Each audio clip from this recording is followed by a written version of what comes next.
하늘 가는 밝은 길이 29번째 시간, 이긴 자의 소망을 심어주시는 주님의 말씀, 21년 7월 8일, 9일 말씀입니다. 7월 8일, 골재 자갈 꿈. 어떤 창고 같은 건물 아닌데 골재 같은 자갈이 바닥에 깔려 있음. 이제 석축 일을 하시니까 그것과 연관해서 또 설명해 주시는 거예요. 김 지사님께서 포대자루를 들었는데 내용물이 좀 쏟아짐, 내용물이 자갈이었음. 그러면서 형님께 들키면, 여기서 형님은 송 원장님입니다. 혼이 날 것 같다고 말하신 창고 건물 창문으로 형님이 이쪽으로 오는 것이 보임. 해석. 김사님께서 나오셔서 자갈을 쏟는 것은 무엇인가요? 그의 단단한 자갈의 실체를 볼 것이다. 자갈은 굉장히 단단하죠? 쉽게 깨지지 않습니다. 그 자갈은 그 마음속에 있는 아직과 같은 사상이라. 이제 전체 하늘 군대에서 제일 힘겹게 가시는 분이 김지사님이신데, 자기 생각, 자기 사상이 강해서 그래요. 아집이라고도 할 수 있죠. 그 아집이 큰 바위와 같았는데, 그것이 지금은 많이 부서져서 자잘한 자갈같이 되었구나. 아마 하나님이 지금 작업을 하셔서 바위 덩어리 같은 게 자갈처럼 작아졌다는 얘기입니다. 그것이 바닥에 쏟아져 있다. 그것을 포대에 담아 치워야 하는데, 공시가 그것을 잘 못했구나. 희주가 돌아오면 지적당할까봐 그러는 것이지. 실제로 그렇게 혼이 난다는 게 아니라 나의 게임을 받는 자녀 앞에서 그런 부족한 부분들이 위축되는 것을 상징적으로 보여주는 것이다. 게임을 받은 자녀, 주님께 이제 영적인 잠에서 깨어나 주님의 것으로 많이 조명받아서 성장한 자들, 또 하나님의 말씀을 받은 자들, 이런 표현이죠. 나의 게임을 받은 이는 당당한 자의 모습이요, 게임을 온전히 이루지 못한 자는 그런 자 앞에서 위축되는 것이지. 인간적인 위치로는 남편과 아내니까 그렇지 않죠. 그런데 영적인 질서, 이것을 봤을 때는 이제 태 품에서 태어나야 되는 자녀가 남편이라고 했습니다. 그래서 그런 영적 질서로 보면 게임을 받은 자와 아직 게임을 온전히 이루지 못한 자로서 그런 위축됨이 있다는 것이죠. 영적인 영역에서 일어나는 것입니다. 봉식의 마음속이 지금 그러하니라. 계시입니다. 환상을 보는 거예요. 숙모 박집사님이 본 환상, 고추의 씨를 발라내는 모습을 봅니다. 주님, 오늘도 주님의 보화를 발견하고 싶습니다. 주님 말씀하소서. 주님의 뜻과 마음을 알게 지혜를 주소서. 이것은 딸 에녹이 말씀하는 거예요. 따라 그 자세가 마음에 드는구나. 보화를 발견하고자 하는 사모하는 마음, 그게 마음에 드신다는 거죠. 하하하, 고추는 나의 양식이다. 그 양식의 씨를 발라내는 것이지 민영이의 모습이다. 그렇게 나의 양식, 계시의 말씀을 먹기 편하게 씨를 발라내고 있구나. 실제로 고추 가지고 요리할 때 씨를 많이 발라내죠. 좋은 것이다. 어떻게 하면 먹을 수 있을까 고민하였고 또 그 방법을 찾은 것이다. 그렇지, 그렇게 해야 한다. 단단한 식물을 먹기 위해서는 방법을 연구해야지. 어떻게 한 번에 단단한 양식을 먹을 수 있겠느냐. 그 방법을 연구하고 하나하나씩 먹게 되는 것이지. 하지만 이것도 잘하는 것이지만 나는 너희들이 고추 씨까지 다 먹기를 원하노라. 나의 단단한 식물을 먹을 때까지 열심히 방법을 연구하고 또 여러 방법을 이용해 온전히 먹는 데까지 자라가거라. 그러니까 이제 고추의 겉에 부분뿐 아니라 씨까지 먹는 것이 주님이 원하시는 단단한 식물, 즉 양식을 온전히 먹는 것이라고 말씀하는 거죠. 주님, 그럼 그 방법, 보화를 먹을 수 있는 방법을 나중에 다른 이들에게 알려주는 것인가요? 그렇지, 여러 방법을 찾고 터득하는 동안에 그 방법들이 곧 너희의 것이 되는 것이다. 너희의 양식을 찾는 이들이 먹기 좋게 나눠주게 되는 것이지. 그러니까 먼저는 자신들이 먹고 이미 터득한 그 방법을 가지고 다른 또 사모하는 이들에게 나눠줄 수 있다는 겁니다. 군사학교 1, 2, 3, 4기까지 그것이 이루어져 온 것이죠. 더욱더 열심을 내어 나의 보화를 취해가기를 나는 기대하고 있노라. 밤기도 40일 참회기도 28일째. 나의 주여, 죄송합니다. 제가 눈이 가리우고 제 발이 세상을 향해 있어서 제 아들이 세상을 향해 가는 것을 막지 못하고 사랑하는 당신께 항변했습니다. 이제 그 큰아들 이니가 주님의 뜻대로 살길 원했는데 왜 그가 세상으로 나갈 때까지 주님 막지 않으셨냐고 약간은 푸념 비슷하게 원망 비슷하게 했었어요. 그랬더니 2018년 어느 날에 그 자녀를 위해서 기도하라고 주님 말씀하셨는데 그것을 소홀히 여긴 겁니다. 그것 때문에 그 아이가 세상으로 가게 됐다 주님 알려주셨어요. 거기에 대해서 참회하는 마음으로 용서를 구하는 겁니다. 저의 무지함을 용서하옵소서. 하지만 제 마음이 기쁨으로 가득합니다. 당신의 능력의 보혈을 사용할 수 있는 권한을 허락하시니 벌써부터 제 마음이 설레고 기대가 됩니다. 보혈의 능력을 사용할 수 있는 권한, 이게 중재자의 특권이기도 하고 또 사명이기도 하죠. 물론 이제 중재자와 같이 즉 이긴 자의 경지에 다가가는 사람들 뿐만 아니라 광야 연단 과정에 있는 사람들도 보혈을 사용할 수는 있죠. 그러나 온전히 사용하는 것과 부분 정말로 주님을 간절히 원하면서 조금 이렇게 사용하는 것은 아마 그 좀 질의 차이가 있다고 할까요? 그럴 수 있을 것 같아요. 보혈 자체는 아주 능력 있고 귀하지만 온전히 사용하지 못하면 제대로 쓰지 못하기 때문에 뭐 새로운 신무기를 개발해도 그 신무기를 다룰 수 있는 방법을 터득해야 사용할 수 있듯이 보혈의 능력을 다 사용할 수 있지만 제대로 사용할 줄 아는 사람은 많지 않다는 겁니다. 그것이 중재자와 같이 주님의 보혈을 사용할 수 있는 능력을 가진 자들이 더 잘 쓸 수 있다는 거죠. 어제까지는 애통의 눈물로 호소를 드렸지만 오늘은 너무나 기쁩니다. 이제 또 아들을 위해서 기도합니다. 나의 아들아, 사랑하는 나의 아들아, 무엇을 하고 있느냐? 너는 너를 위해 십자가에서 피 흘려 돌아가신 너의 주를 보지 않았느냐? 출애굽의 경험이 있다는 거죠. 너의 아름다운 눈은 어디로 갔단 말이냐? 이 어미가 너를 지켜주지 못했구나. 이 어미가 너를 위해 얼마나 울고 또 울었는지 모른단다. 아픈 손가락이죠. 그러나 이제는 염려하지 말아라. 사랑의 주께서 당신의 보혈을 허락하셨다. 당신의 아름다운 보혈이며 능력의 보혈이요. 당신의 보혈은 우리의 구원이십니다. 당신을 경배드립니다. 당신께 흠숭 드립니다. 당신의 보혈은 능력이십니다. 한 방울로도 모든 것을 씻을 수 있는 거룩함입니다. 이 아들의 눈에 당신의 보혈을 한 방울 뿌려줍니다.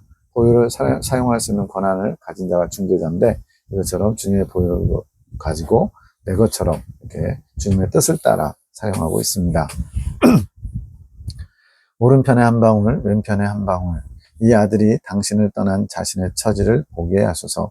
초라하고 허약하기 짝이 없는 본인의 실체를 보게 하소서. 영적인 눈을 뜨게끔 보혈을 사용한 거죠. 이제 너의 눈은 복되도다. 주의 축복이 임함이라. 그 보혈이 너를 생명 없음을 보게 하실 것이라. 먼저 자신의 실체를 알아야 바꾸든지 어디로 가야 될지 알 수 있기 때문에 눈에다 먼저 주님의 보혈을 사용합니다. 나의 주여 행복합니다. 이것이 행복이 아니고 무엇이 행복이겠습니까? 날마다 당신으로 인해 행복하게 하시니 무엇으로 제 마음을 표현할 수 있겠습니까? 하루하루 지날 때마다 행복하고 기대가 되며 또 기대가 됩니다. 제 인생길 험하고 슬픔뿐이 없었다 고백하는 것이 아니라 당신을 만난 뒤로 기쁘고 설레고 행복합니다. 환경은 어렵고 슬프고 고통스러웠는데 주님 때문에 기쁘고 설레고 행복한 내면의 행복이 있었다는 거죠. 당신과 함께 나눈 시간들은 온통 아름다운 추억뿐입니다. 물론 제 입장에서 그렇습니다. 하지만 당신은 저로 인해 슬프고 아프고 애간장이 녹는 슬픈 추억이었지요. 마치 짝사랑하는 것처럼 주님은 우리를 온전히 사랑하시는데 우리는 주님을 온전히 사랑하지 못하기 때문에 짝사랑과 같은 아픔입니다. 나의 주여, 이제는 저만 행복한 이기적인 사랑이 아닌 당신도 저로 인해 행복해 하실 수 있도록 해드리고 싶습니다. 이게 신부의 자세죠. 나의 사랑이시여, 더 행복하고 싶습니다. 당신으로 인해서요. 아침 6시 4분 환상입니다. 아주 작은 까만 거미가 기어다니고 있음. 아침 8시 59분 기도하다가 주님께서 말씀하신 어머니께서 나를 위해 수고를 많이 하신다고 공경을 드리라고 하신 말씀이 생각나서 의사 성령님의 하나님 뜻의 나라 동정 마리아라는 책을 가지고 기도를 드린, 가톨릭은 이제 기도문이 좀 있죠. 그런 것을 참고해서 기도를 올렸다는 겁니다. 어머니, 주님께서 어머니께 공경을 드리라고 하셨는데 그러지 못했습니다. 익숙하지 않아서 놓치고 말았습니다. 죄송합니다. 이제라도 공경 드리는 시간을 가지오니 제 마음을 받아주시고 더욱 어머니의 마음을 본받을 수 있게 가르쳐 주셔서. 성모님이 말씀합니다.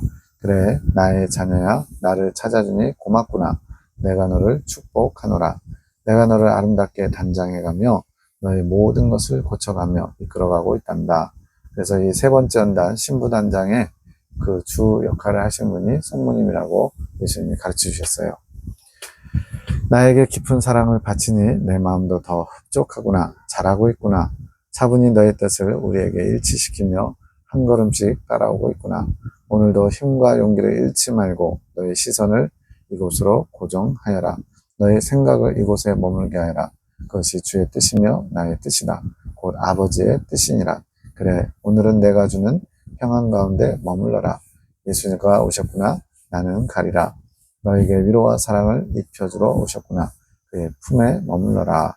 주님을 묵상하며 묵상 가운데 머물러 있었음. 주님과 사랑의 교제를 나누는 거죠.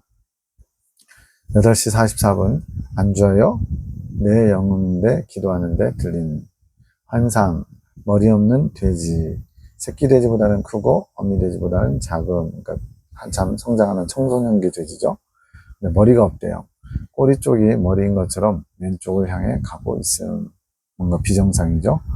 영진이는 대단했어. 엄마 강권사님의 영음. 영진 집사님의 고집을 말씀하시는 것이 알아짐. 애녹자매가 해석합니다. 주님, 엄마의 환상은 무엇인가요? 저번에는 까만 거미가 컸는데 지금은 작아졌네요. 따라 그만큼 그 거미가 약해진 것이란다.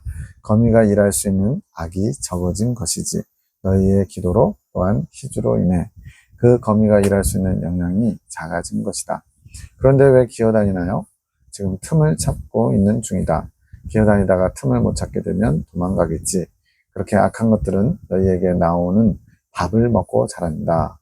그래서 이제 연계에서 활동하는 어둠의 영들이 술을 좋아하는 사람에게는 붙어서 그 술을 좋아하는 그 기운, 그것을 양식 삼아서 더 많이 취하게 만든다는 거죠. 그것이 영적인 원리입니다. 악한 것들은 우리에게서 나오는 죄와 정욕의 악한 것들을 양식 삼아서 그것으로 자라간다는 거죠. 하지만 기도로 나의 일함으로 너희가 더 이상 그들에게 밥을 주지 않는다면 그들은 그렇게 힘이 약해지는 것이다. 그러다가 결국 떠나게 되는 것이지 그 거미도 곧 떠나게 될 것이니라. 그래서 우리에게 악한 것들이 오랫동안 붙어있게 하는 것은 우리가 계속 그것을 물리치지 않고 마치 몸의 일부처럼 편안하게 또는 적당히 타협하면서 그것을 용납하기 때문에 그런다는 걸 알 수가 있죠. 그래서 주님께 빨리 나가는 사람들은 이런 부분을 민감하게 잘 캐치하고 빨리빨리 쳐내는 것이 중요합니다. 안조요는 무엇인가요? 희주의 영입니다. 그녀의 영이 더욱 나의 것을 갈구하고 있구나. 마치 맡겨놓은 것을 달라고 하는 것처럼 안 주세요? 이렇게 하는 거예요. 줘도 부족한 나의 딸이다. 근데 주님은 이것을 기뻐하십니다. 그녀는 나의 것이 흡수가 빠르다. 하하하. 그 모습이 좋구나.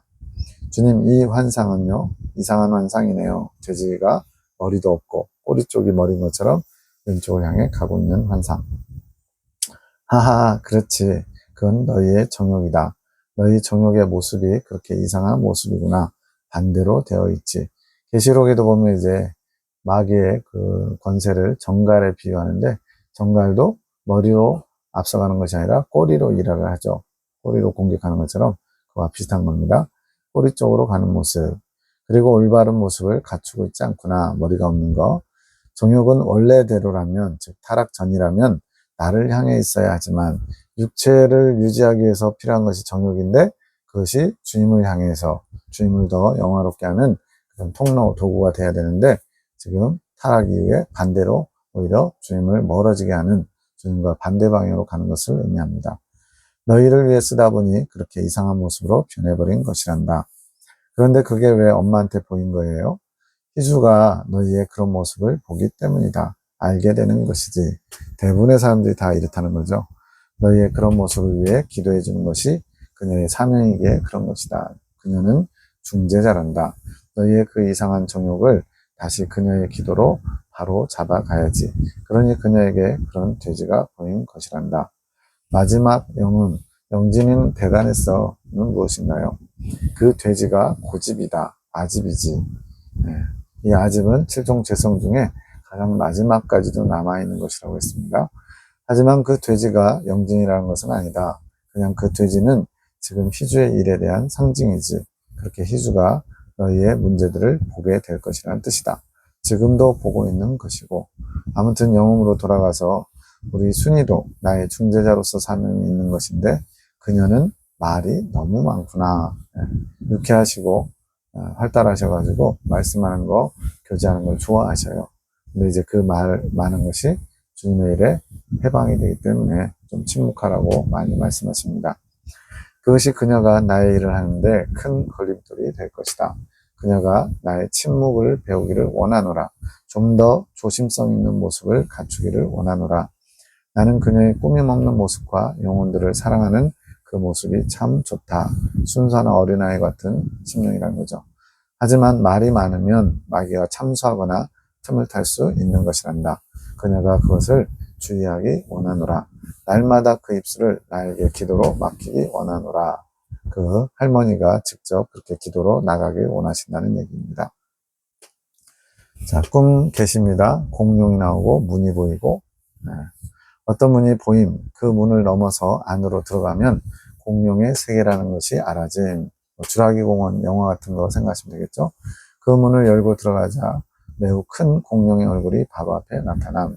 공룡이 자고 있다가 내가 들어가자 그 공룡이 나를 쳐다봄. 공룡이 나를 잡으려 함. 주라기 공원의 그 장면들 생각하시면 되겠어요. 내가 공룡을 피해서 풀이 덮인 구조물을 타고 높은 곳을 계속 올라감. 장면이 전환되어 내가 그 문을 다시 나와서 내 세상으로 돌아옴. 공룡이 사람으로 변해서 나와 같이 가려고 함.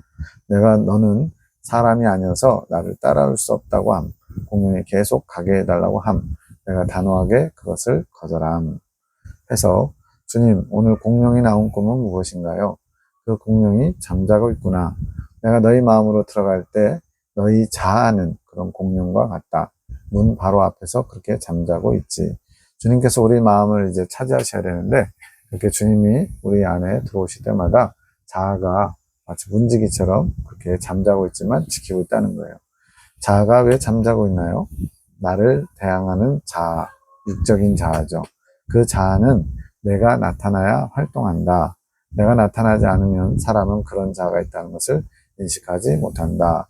이것은 무슨 말이냐면 자아가 잠들어 있다는 것이 자아가 활동하지 않는다는 게 아니라 예수님처럼 빛의 조명이 있어야만 내 자아가 얼마나 타락한 자아인지 또 하나님 뜻을 거스르고 있는지 알지 못한다는 거예요. 그래서 세상 사람들은 이런 빛의 조명, 예수님의 조명이 없기 때문에 본인이 죄인인 것도 모르는 것처럼, 그래서 이 자아가 활동한다는 것은 예수님께서 빛으로 조명해 주심으로 자기 안에 있는 그런 자아가 활동한다는 것을 알게 되는 거예요. 그래서 내가 나타나지 않으면 그런 자아가 있다는 것조차도 인식하지 못한다는 겁니다. 기준이 없기에 그렇지, 예수님이 기준이고 말씀이 기준이죠. 그냥 그 자아를 받아들이고 있기에 자고 있는 공룡이다. 당연한 것이고 몸의 일부인 것 같고, 그러나 그 공룡은 내가 들어왔다는 것을 알면 반응한다. 나를 대항하려 하지. 왜냐하면 육적인 소욕과 영의 소욕은 서로 충돌하게 돼 있습니다. 반드시 부딪히게 돼 있어요. 그 대항이 그 사람을 힘들게 하는구나. 안에서 싸움이 일어났으니까 힘들겠죠. 꿈에서 내가 어떤 덤불로 덮인 구조물을 올라가는 것은 내가 그렇게 생각의 덤불로 덮인 내 마음속의 구조물을 타고 오르는 것이다. 생각의 덤불. 수많은 자아들이 생각이라고 하는 덤불에 덮인 것처럼 그렇게 하나님께로 나아가는 것을 방해하는 많은 생각들이 덮여 있다는 거죠. 그 구조물은 내가 마련해둔 구조물이다. 인간의 마음속에 내가 그의 마음을 타고 오를 수 있도록 만드는 것이지. 구조물 자체는 주님이 만들어주셨는데 그 구조물을 생각이라고 하는 덤불들이 덮여가지고 제대로 구조물의 역할을 하기 어려운 거죠. 마음을 타고 오른다는 것은 생각을 감찰한다는 것이다.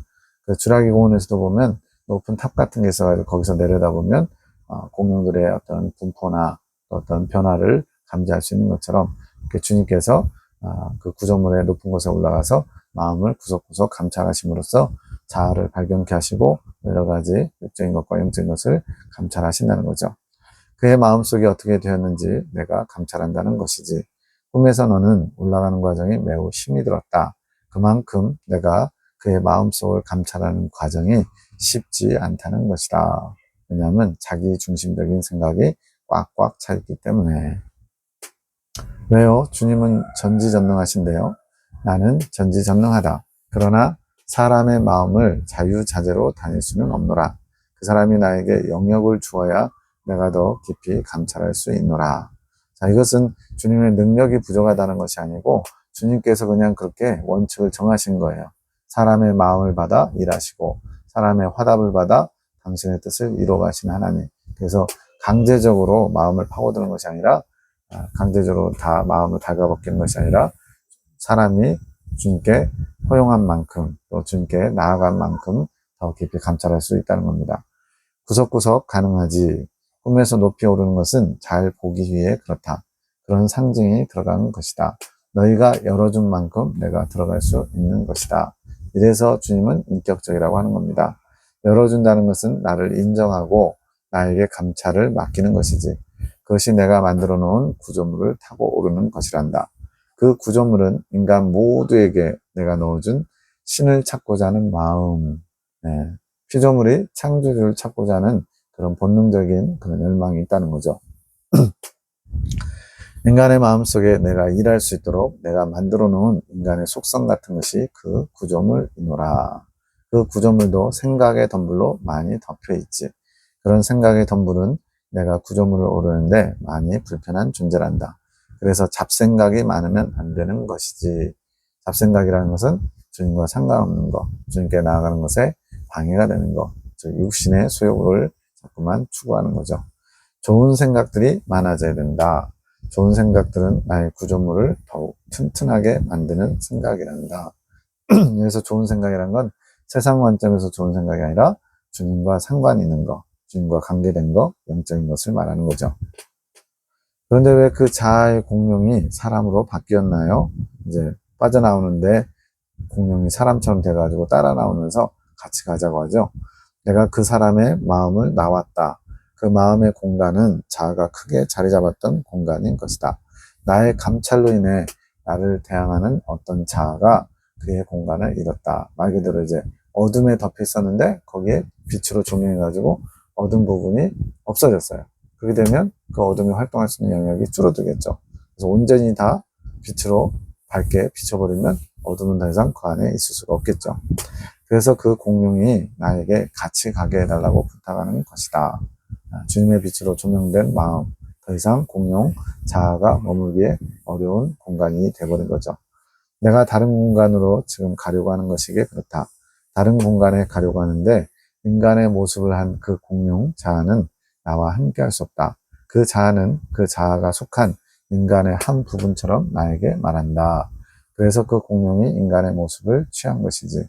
당신께서 감찰하시는 인간에 속한 저입니다. 저도 그 인간입니다. 그러니 저도 데려가 주세요. 제가 계속 이 사람 안에 있도록 해주세요. 라고 요청하는 것이지. 이거는 이제 그 공간이라는 개념이 지금 신앙이 성장하면서 어린아이 단계에서 그 자아, 육적인 자아, 뭐 거의 원초적이겠죠. 본능에 따라서 막 자기가 하고 싶은 대로 자기 고집을 부리겠죠. 그 다음에 또 성장해서 청년 정도 되면 아무래도 좀 뭔가 달라지겠죠. 좀 더 육적인 자아가 영적인 자아로 바뀌겠죠. 이런 식으로 바뀌어져 가는데 계속 이 자아는 그런 성장 과정에서도 마치 예수님을 따라다니는 것처럼 이 사람 안에 계속 머물고자 하는 것을 허용해달라고 예수님께 요청하는 겁니다. 그렇지만 그는 내가 피로 대속해서 구원하고자 한 인간이 아니기에 나는 단호히 거절한다. 그런 육적인 자아를 계속 가져갈 수 없다는 겁니다. 그래서 영적인 성장론에서는 자아 육신만이 점진적으로 깨어져서 나중에는 새롭게 다 태어나야 돼요.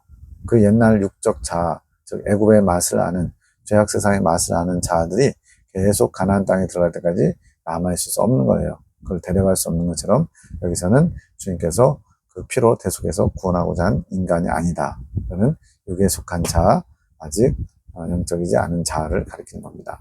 그는 나의 공간에 들어올 자격이 되지 않는 것이지. 즉 어린아이를 버렸노라. 바울이 얘기하잖아요. 장성한 자가 되어서는 그 어린아이를 버렸노라가 바로 이 말씀이에요. 그렇게 너희 속에 자아는 나와 같은 공간을 겸할 수 없는 것이란다. 그럼 자아는 모두 죽어야 하는 것인가요? 그렇지. 자아는 자기중심적인 것이다. 그것은 모두 죽어야 한다. 자아라는 개념 자체가 깨어져야 한다. 자아라는 표현 자체가 자기를 뜻하니까요. 주체가 자기가 아닌 내가 되어야 하기에 예수님이 주체가 돼야 되는 거예요. 그래서 내가 이렇게 했습니다. 나는 이렇게 했습니다. 이런 표현을 하던 사람이 주님이 저를 통해 이렇게 하셨습니다. 주님께서 내 삶에 이렇게 하십니다. 이렇게 고백하는 것이 되는 거죠. 그 꿈에서는 공룡 같은 자아 하나가 없어지는 것이란다. 그런 자아가 얼마나 많겠느냐. 그게 이제 60만 3,700명 이렇게 나오는 거죠. 그러니 내가 어찌 바쁘지 않겠느냐. 그것이 한 번에 다 없어지지 못한다. 마음은 내가 점진적으로 일할 수밖에 없노라. 그래서 영적 성장은 점진적인 겁니다. 계단 에스컬레이터 타는 것처럼 쑥쑥 막 한 번에 변화되진 않아요. 인간의 자유의지에 대한 나의 법칙을 준행하는 것이지 이것은 주님이 세우신 법칙이에요. 그렇기 때문에 주님 스스로도 이것을 어기지 않습니다. 그래서 너희 의지가 중요하다. 하려고 하는 의지보다 나를 받아들이려고 하는 의지가 더 중요하다. 하려고 하는 의지는 뭐겠어요? 극복하는 의지. 자기가 버려야 될 것을 스스로 버리려고 하는 의지. 이것은 바리새인들이 율법을 지켜서 의로워지려고 하는 의지이죠. 그것은 자기의입니다. 근데 나를 받아들이려고 하는 의지는 뭐겠어요? 주님께 맡기는 성령의 이끄심에 순종하는 의지. 그래서 주님은 계속 순종하는 의지를 강조하고 있는 거죠. 그 의지가 있어야 내가 더 많이 감찰할 수 있는 것이란다.